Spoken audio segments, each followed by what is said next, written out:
I was born in Tontitown, Arkansas. Dr. Cooper from Elm Springs delivered me, a home delivery. My parents were Albano Maestri and Agnes Pierce Maestri. My dad was born in Italy, came to Tontitown in 1895 through New Orleans when he was 5 years old. My mother was born in Kentucky, moved into Missouri, and then moved into Tontitown in the, I'd say, 1918, somewhere in that era. My grandparents, first on my dad's side, I never knew. They died before I was born. But I do know stories about them. They were farmers. They lived south of Tontitown, down as you make the curve past the cemetery. In fact, they donated the land for the Tontitown Cemetery out of part of their farm. And they were basically farmers. I never knew my grandmother. My grandmother Emma died before I was born, but my grandfather, Frank Pierce, lived with us all my life. One of my earliest memories is sitting in a high chair and him feeding me in the kitchen of our house. There were 9 siblings in my family as I was growing up. My oldest brother was Floyd, and then my sister Genevieve, and then my sister Grace, and my sister Lavinia, and my brother Stephen, myself, my brother Paul, my brother Frank, and now my baby brother is 10 years younger than I am, and his name is Leslie. Well, my dad, through the years, did a variety of things, but when he started in business, he owned a store in middle of Tontitown, and he had a grocery store during the 30s. With the grocery store, he repaired flats and took care of some minor things on automobiles. He ran the grocery store during the 30s, but due to the fact that it was the Depression and people put things on charge accounts and were not able to pay, he lost the business. And then he started trucking produce from farm to market. He went to the open market in Tulsa with produce. I have one story that tells you a lot about my father. He would take one of the children in the family with him on these trips occasionally. And my oldest sister lived in Tulsa. And I went with him. And when he had a younger man who was his partner. And when we got to the open market, we were walking along and we came to his booth, and there was a man next to him, and he greeted the 2 men. And he said, "Oh, I want to tell you this joke." And he started telling a off-colored joke. And my daddy took my hand and started walking away. And I heard the man say, "Oh, I forgot about the child." And the other man said, "Albana would have walked away anyway." So that's who my daddy was. My memories of Tontitown are just growing up with a large family and having a multitude of friends and a lot of freedom. When I was little, my first chore was supper dishes. And there was no such thing as a dishwasher. So you heated the water on the wood stove. And then you had your what you washed them in and then what you rinsed them in. And that for many, many years, that was my main chore. But we helped in the garden, and we moved from the house downtown to east toward Springdale, next to the schoolyard, and Daddy started raising chickens. And during lunch hour, we would go home to water chickens every day. My earliest memories are living, we called it the bungalow. It is still there. It is a business right by Pam Trucking. That little white house was where I was raised.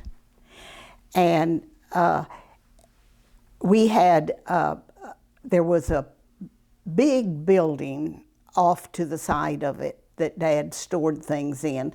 And of course there were no indoor bathrooms. That's where the privy was. And next, before you got to that, was a wood pile. And Daddy stacked the wood on 3 sides, and that was my playhouse. It was a hard dirt floor, and that's where I played for many years.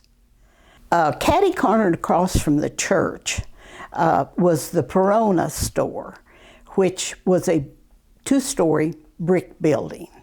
The Peronas lived upstairs, and they had the store downstairs. And there was a garden between them and our house. And Mother and Miss Perona were very, very good friends. And then there was another store as you turn on Barrington and go south. That was John Malara's store. It was actually owned by Frank Bodino, but Mr. Malara married Frank's sister. He was a Frenchman of royalty that for years received money. Mother sewed. She sewed for herself and for other people. And she would send me down the little alley behind the Perona store across the Barrington into Mr. Millar's to get sewing threads and different items. And when you entered the store, it was dark except for a small light. On the left, there was a long counter where he kept candy and a few groceries. And as you went in the store, he would greet you. And depending on what you wanted, he had a string of twine all over that building. And if you said, I need a spool of thread, he'd look up and pull one string, and back in the other corner, light would come on. And that would be where he had that. And depending on what item you want, it was amazing. He was, I did a story about him for the Bulletin one time. He was a wonderful man, but a character. He wore a white suit on Sunday, played the organ in church, rang the bell for every occasion, for lunchtime, every day for church. But at night, he would walk the cemetery saying his rosary, wearing this white suit. He did that all his life. Later, the Artemanis, Richard and Bee, built a big grocery store across the street from Perona's. By then, we had moved down to the 20 acres on the other side of the school, and everybody charged, and you would pay your bill, and I always loved it when Daddy paid the grocery bill because he would come home with apples and oranges and candy. We really did not have any restaurants to begin with when I was young in Tontitown. You ate at home, or I'll tell you how we lived. Daddy rented land 1.5 miles. We went down Barrington and then back up and put in strawberries from Gene Artemani. And he would get all of the younger, when the strawberries were ripe, he would stop at the grocery store, and they had salami, or bologna they called it. It wasn't really salami, hanging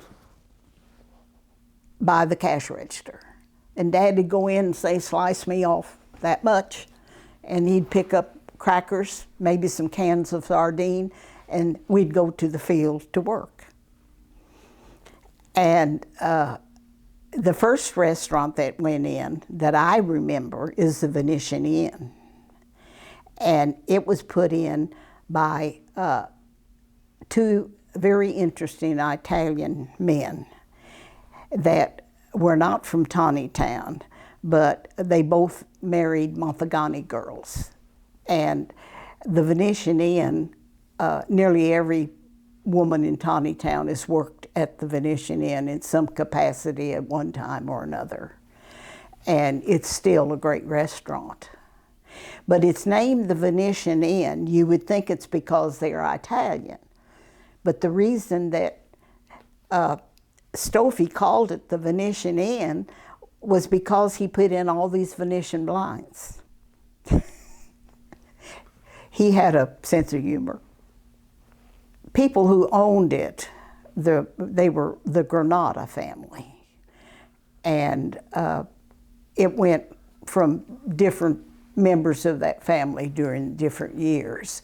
But like I said, many, many women in Tontitown, and some still work at the Venetian Inn. It's still a nice place to eat. And they had a lot of their patronage was University of Arkansas students. You could get a steak that would fill a platter and heaping spaghetti and rolls for a very nominal fee. And one time I took, we were out eating with my firstborn. He was still in a high chair. And there were some young university boys eating next to us, and one of them used a pretty strong curse word.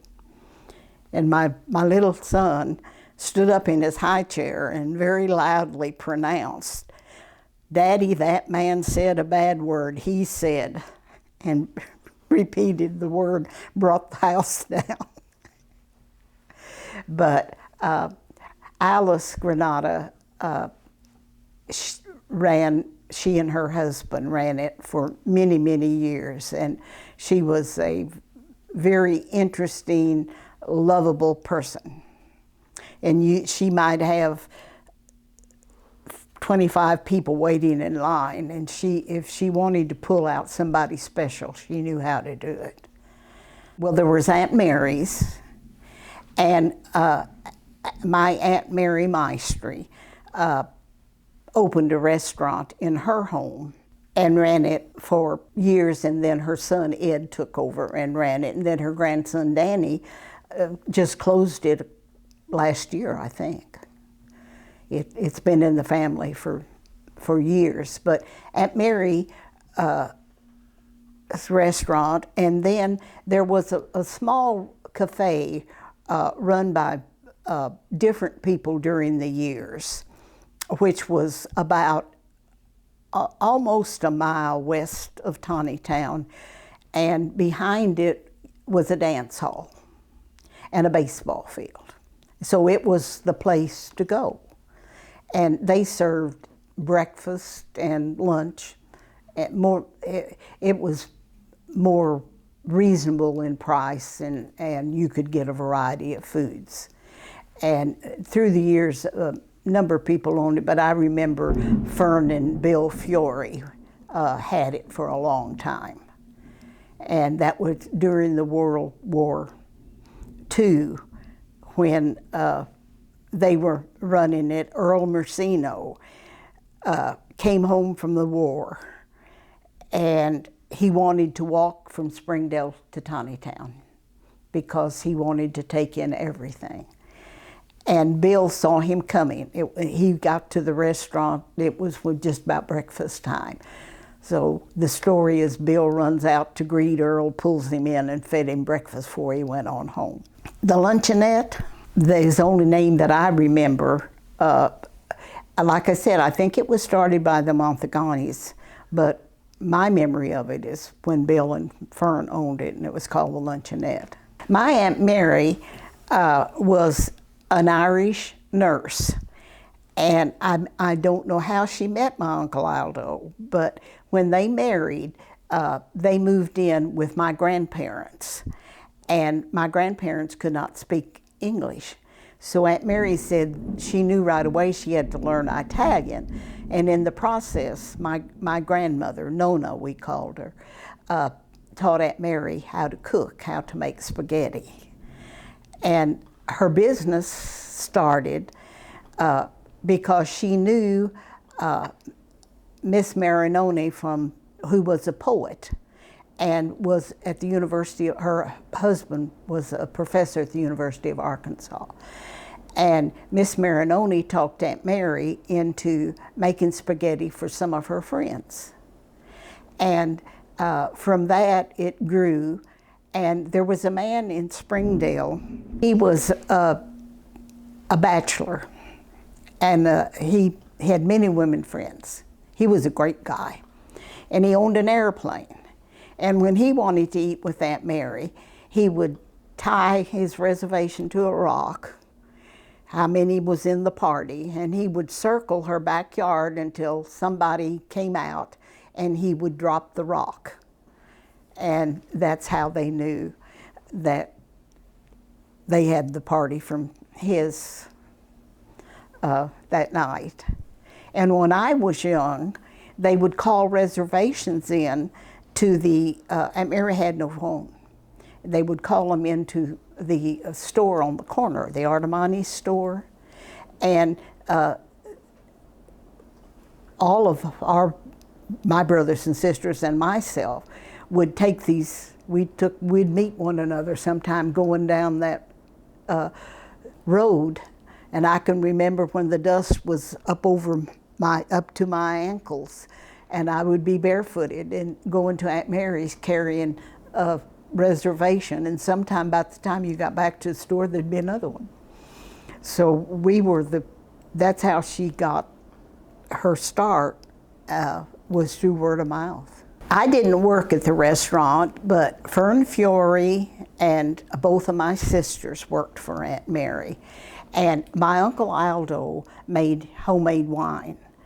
And when they started the restaurant, Aunt Mary had, it was a beautiful place. She had a lot of Italian tapestries on the wall. And as it grew, she started having to use the bedrooms to eat in. You may sit on the side of the bed in a little card table there with 2 or 3 other chairs and have your spaghetti dinner. And finally she took the beds out of most of the bedrooms and just turned them into places to serve. And Uncle Aldo never charged for wine, but he always had his big pitcher and went around, and he always poured wine for everybody that ate. I had many good friends. I remember waiting to walk with Josephine and Catherine Piazza, who lived across from where the Venetian Inn, not the Venetian Inn, but Mama Z's is now, and about a mile west of Tontitown. And I would wait for the girls, and we would walk. And then my another dear friend of mine was a Cordiana, when Father Bandini was there, they built a big hotel in Tontitown, which through the years just went out of business. And but during my years, the Cordianas lived in the hotel, and Mrs. Cordiana was a large woman, and she had 4 daughters, and they served beer at night and let men come and play cards. And I could always play with the girls till 5 o'clock, and then I had to come home. But it was a big hotel. I remember playing in the dining room and the dance hall, and it was a fun place growing up. There was bullying in school, just like there is today. I was bullied. But I had the Catholic Sisters of Mercy taught school, and I had some great school teachers, and I had some that were not so great. But when two of the nuns, I was married in the sisters' dining room. My husband and my husband was not a Catholic. He did not want a big wedding. So Father Schaefer was the priest at the time. And may I back up a little? When I was young, Father Schaefer was our priest. And one winter he got pleurisy. And he couldn't raise his arms to put on his cassock. And I went up every day, stood on a little stool behind him, would hold this, pretty tall man, this big black cassock, and he would get his arms in, then I'd go right around the front, and I'd button it all the way down the front. And that is one of my early memories, and he's the priest that married us. He was a wonderful, wonderful person. The memories of getting back to school, I went to school one day when I was in the 5th grade, and no one would talk to me. No one. This went on for about 3 days. And finally my friend, my Koreana friend I was telling you about, she came up to me and she said, Mary, she said, we're not supposed to talk to you, but I'm tired of this. And Beatrice Taldo had, for some reason, decided that she wanted to do this to me, and she had told everyone that they could not speak with me. And at the same time, there was a nun who I honestly think she was a little bit off.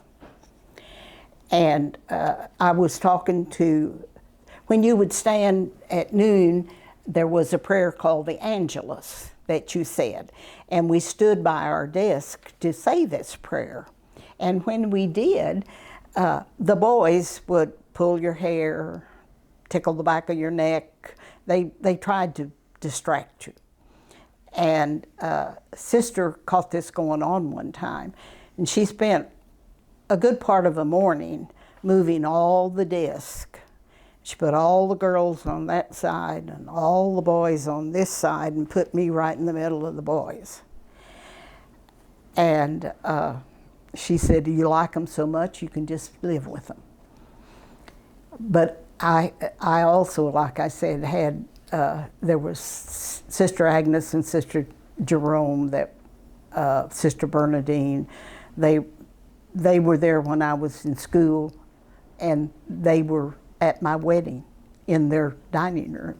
I graduated. We went through the eighth grade at Tontitown, and my sister Genevieve lived in Tulsa. And they were quite away from the Catholic school, and her son was ready to start the 1st grade. So she and Mother exchanged children. I went to my first year of high school and lived with my sister, and of course I took the bus clear across town. And her son came and lived in Tontitown and went to 1st grade with my mother. And then the 2nd year, I went to the University of Arkansas. They had a high school where the teachers that were training to teach taught. They had supervisions. It was a wonderful school. I really enjoyed that year. And then the last 2 years I went back and started the 11th grade, and it was during nearly the end of the war, and they were calling family men, and my brother-in-law was called up. So I was left in Tulsa on my own.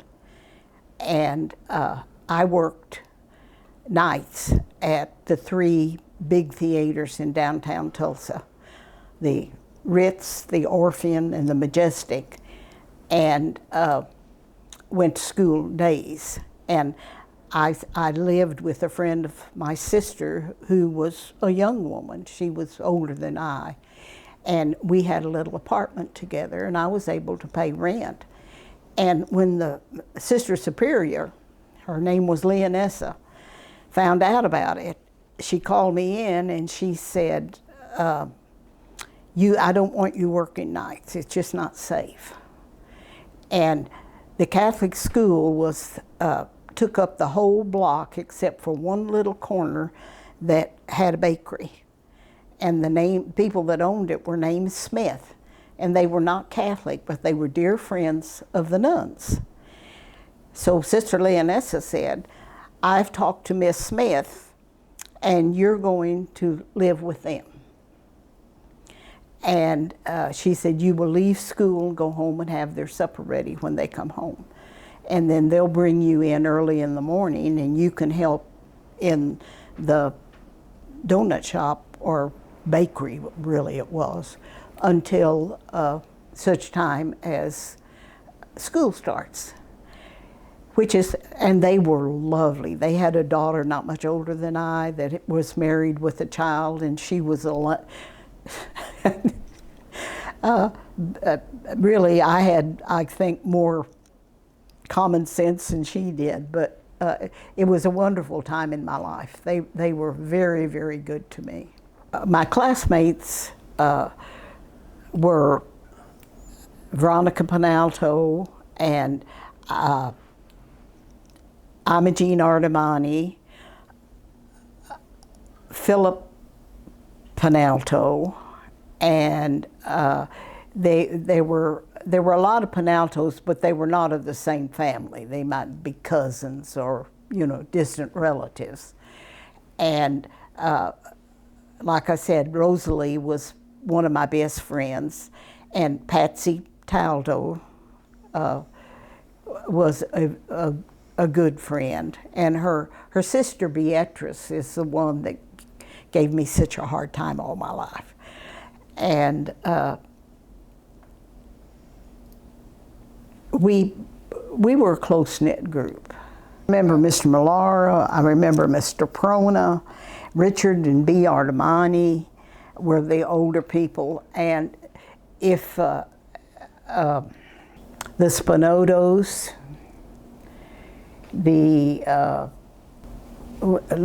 I keep thinking of stories as I think of these names, which slows me down.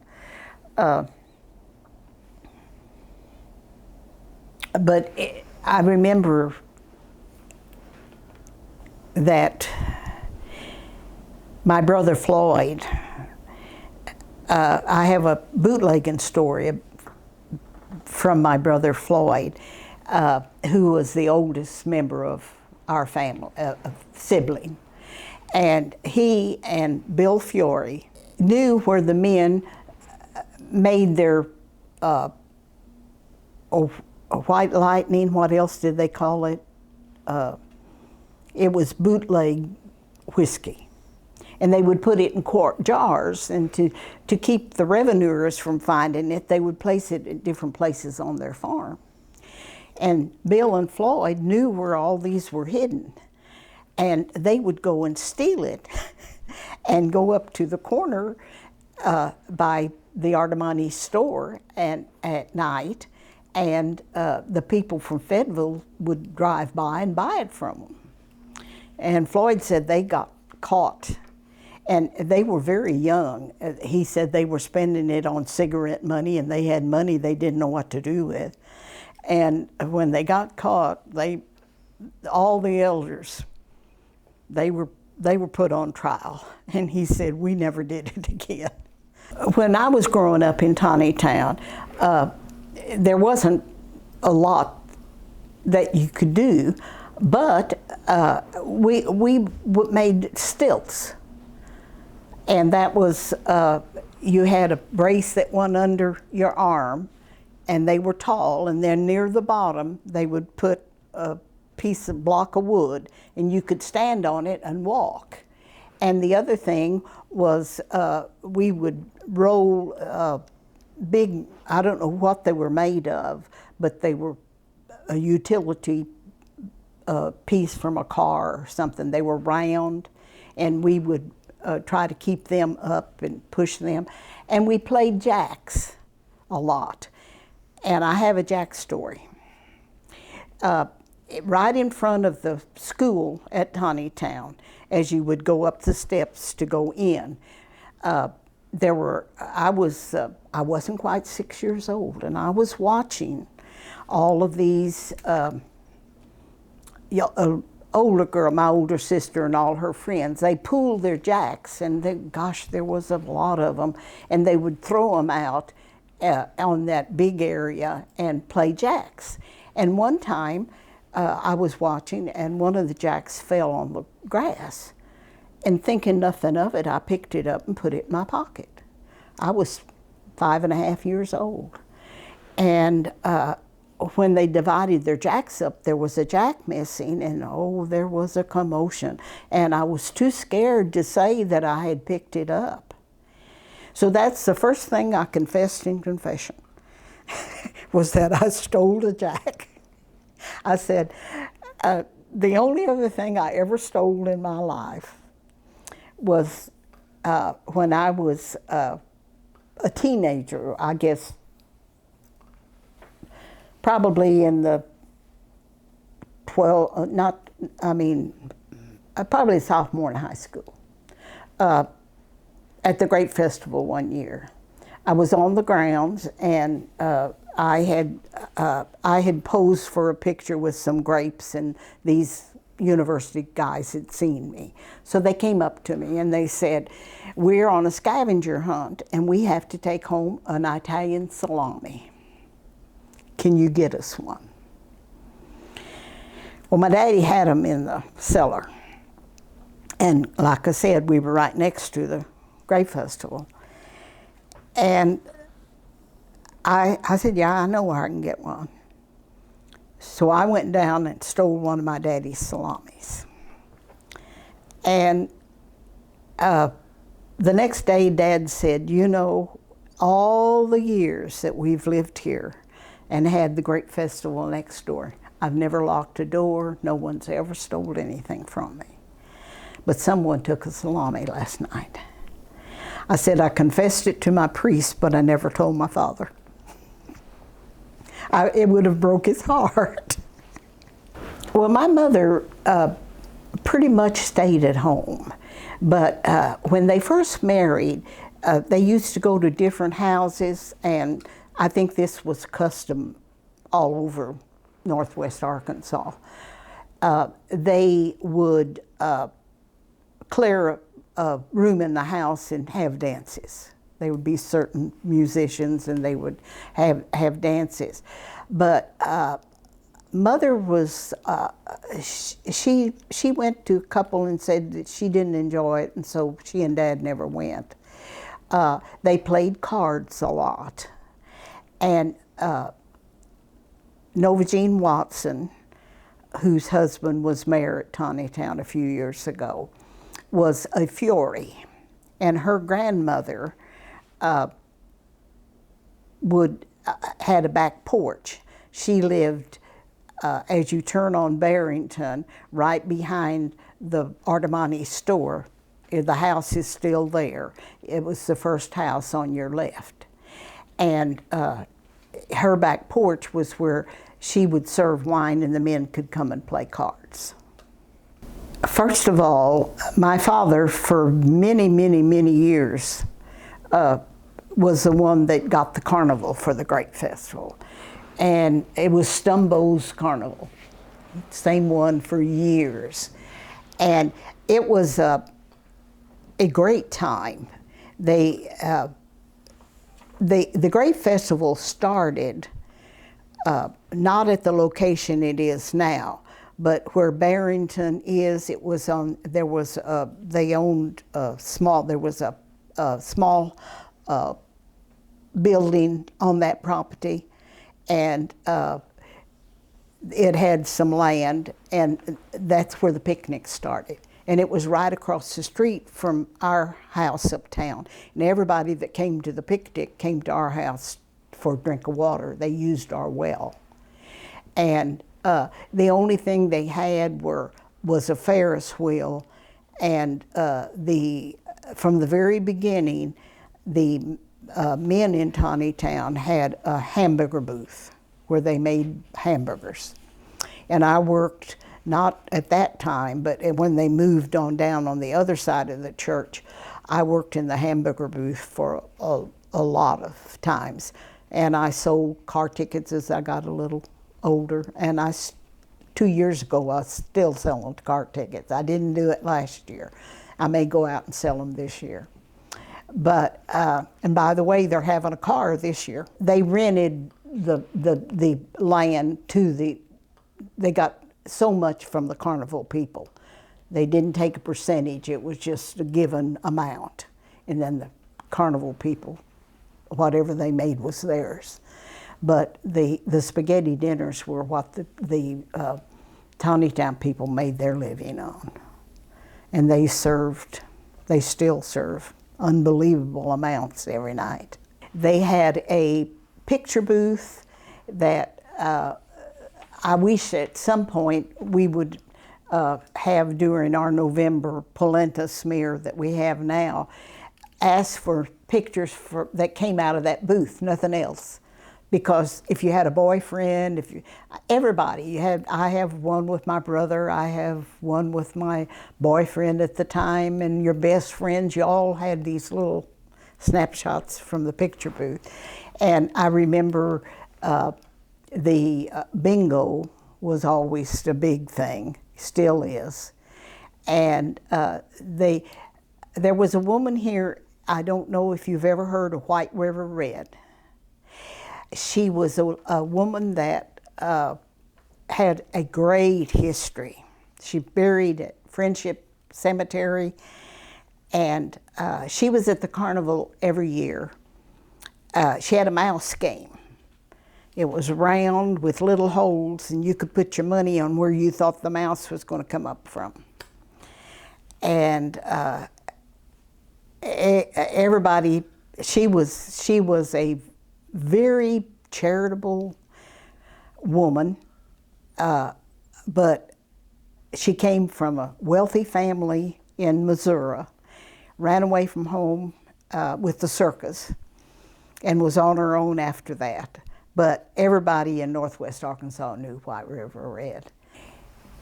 Event in Tontitown that I'd like to tell you about that really was not associated with the carnival, but it was Cap Tiller was his name, and he would come at least twice a year, and in the old building from the first Grape Festival grounds, he would show old movies.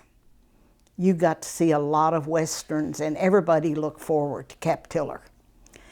And I don't remember him ever being present during a picnic. But during the picnic, we would serve the meals in the basement of the schoolhouse, and I served a lot as I was growing up. All of us young girls did. And then we would clear everything out and have the dance in the basement. There were always dance every night. I know that we visited in our own age group in our homes, and we played spin the bottle and all those games, which was how you got to take a walk with your boyfriend. But we would sit on quilts in the front yard at night, and you would pick an automobile. Like I might pick a Ford, my brother might pick a Chevrolet, and you would see who won, how many came by. And there wouldn't be very many during the course of the evening, but the one that got the most make of the most cars won. And we played mumble peg. Have you ever played mumble? You know what mumble peg is? You play it with a knife, and you have all these different variety of things that you do. It's a pen knife and it's open. I know one of them is you do this, hold it on your nose and see if you can stick it in the ground. Then you hold it on your ear and see if you can. They had all these different things that you did with a pen knife and see if you could get it to stick in the ground. And like I said, we played jack, we played count cars, pen knives, and spin the bottle. We've never really had any, there were card games. I never, they were played by the older group. The bocce players at Tontitown were very upset with the museum, Springdale Museum. Alan Lord is director of the Springdale Museum, and she had these T-shirts made that said you don't have to have balls to play bocce. And all of us women from Shiloh went out and played bocce against the men, which they to this day never appreciated. But bocce is a very interesting game, and the men at Tontitown take it very, very seriously. Raleigh Tesoro is a very good friend of mine, and Raleigh is a tremendous bocce player. In fact, they had the Spring Fest. Raleigh was teaching younger men how to play. My memories of Tontitown, it was during the Depression, but I really never knew there was a Depression because we always had enough to eat, we always had good friends, and I don't think that people who lived on farms in small communities felt the stress that people in cities and small towns did. Because if you had food and were taken care of, you just didn't realize how serious it was. Tontitown was a small community where there was an ethnic group, Italians, that everyone in the community knew one another, and basically were of the same religion, and that in the earlier years, even into the 50s, there was a lot of prejudice against Tontitown. One of my first jobs was at First National Bank, and my boss was a deacon in the First Baptist Church and a most wonderful man you'll ever meet in your life. And he shielded me from a lot of prejudice. There was a lot of mistrust, and the editor of the Springdale News, John P. Stafford, when the Tontitown was being settled, had an article in the paper about the Daigles coming, be careful. And years later, he rescinded it and apologized and said that he was out of line and he didn't know what a great people they were. But growing up, what I would tell anyone about Tontitown is there is a lot of generosity, a lot of goodwill, and the people are friendly and interesting. My favorite thing about Tontitown is the people, the community. All all of my memories and the people that I knew growing up, and the people that are there today, we never locked a door, and we lived on the highway. And I don't think anyone ever locked a door. My mother never turned away a stranger. There was always a way to find a place on the back porch for them to sleep at night, or a meal for them. And I think that speaks for the whole community.